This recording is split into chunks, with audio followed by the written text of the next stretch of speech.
কান্দেছে এই নবী রে।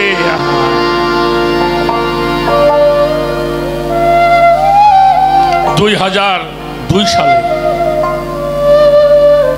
আমি জীবন ওই ঘটনাটা ভুলবো না। আমি 2000 সালে একটা অ্যাক্সিডেন্ট করেছিলাম, আমার বাম হাতটা ভেঙে গিয়েছিল। 2002 সাল, আমাদের সাভারের পাশে নবীনগর একটা জায়গা আছে। আরে এই নবীনগরের একটু পশ্চিম পাশে গণস্বাস্থ্য একটি হাসপাতাল আছে।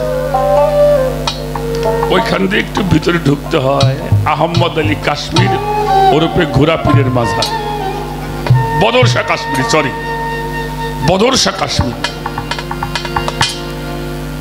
আমি 13 দিন পর্যন্ত বাড়ি যাইনি, সিরিয়ালে গান করছি। ওই দিন বদর শাহ বাবার ওখানে গান। 1 সপ্তাহ গোসল করি না, শৈত্যপ্রবাহ। তো সন্ধ্যার সময় মাঝারে গেলাম, যাই বললাম বাবা সকালে বাড়ি যেন ভালো মতন যাইতে পারি। ফেরি বন্ধ হয়ে থাকে, তখন তো ফেরি রাস্তা, তো কুয়াশা নাই। ওই দিন আবার একটা কাজ হয়েছে, কুয়াশা নাই কিন্তু বৃষ্টির মনে হইতেছে, বৃষ্টি পড়তেছে।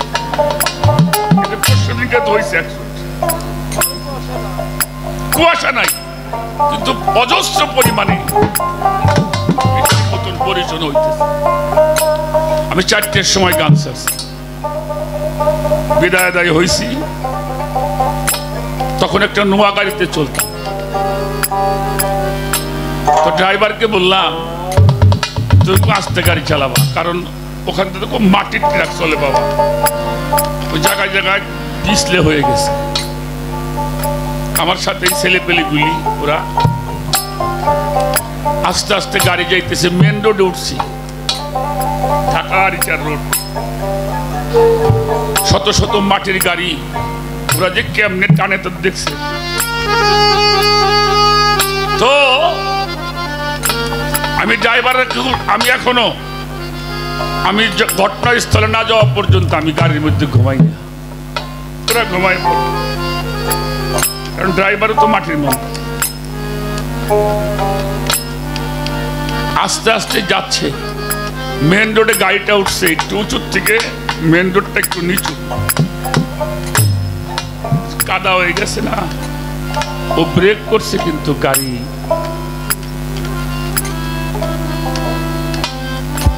4:30 বাজে। আমি ড্রাইভারকে বারবার বলছি ব্রেক করো, বলছি ভাই ব্রেক তো করছি। ঠিক 1 ফুট জায়গা ট্রাকটা যাচ্ছে, আমি জানি নিশ্চিত আমি একটা দুর্ঘটনার কবলে। সামনে ছিলাম বসা, এমন জোরে মারে ডাক দিছি বাবা, আরে দেহটা সাইডে উঠছে, গাড়িতে দাঁড়াই গেছে।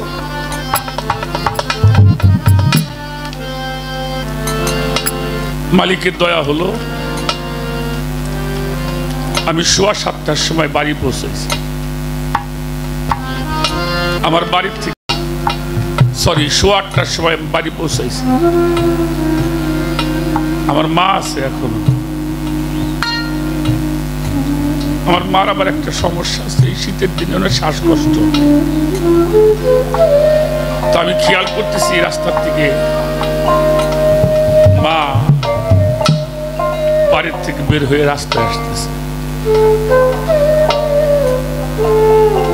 আমি নামছি, গাড়ির সামনে দাঁড়াইছি। আমি জিজ্ঞেস করছি মা তোমার না শীতের মধ্যে ওঠা নিষেধ, তুমি এই শীতের মধ্যে রাস্তায় আসতো কেন? আমার মা আমাকে জড়াই ধরে বলল কি, ভোরের সময় তুই আমার ডাক দিলি তো,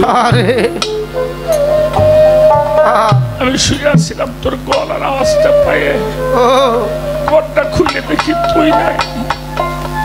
তারপর থেকে আর আমি ঘরে যাইতে পারি না, আবার ঘরে যাই।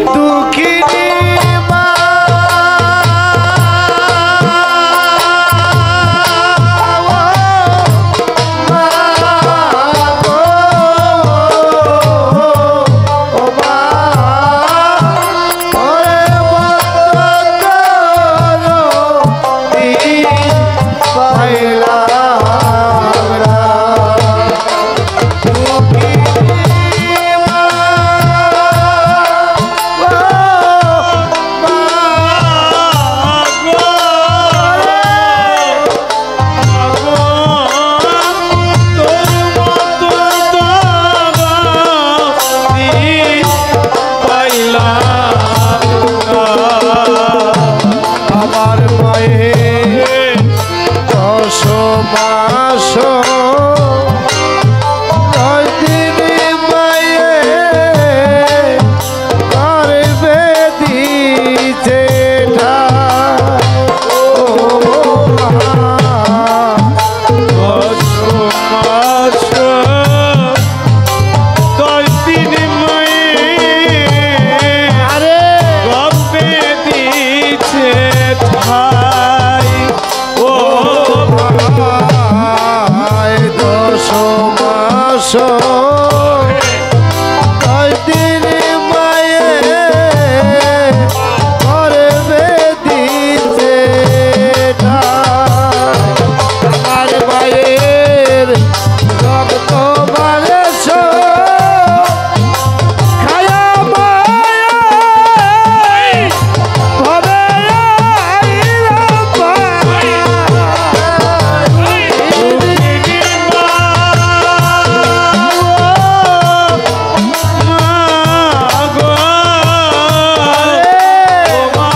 সন্তান যদি মাকে ভাত নাও দেয় তাও কোনদিন মা অভিশাপ করে। এই জায়গাটা পরিষ্কার রাখবো আমাদের তরিকতের যারা এজন্য পাগল বিজয় সরকার একটা কথা বলেছে, আবার যদি পাঠাও তুমি এই ভব সংসারে একজন গুরু ভক্ত মায়ের কোলে জনম দিও পরে। আমার সাইফুল বাবা, ওর মা আমাদের দুইজনকে বুকের মধ্যে জড়াই দিয়েছে।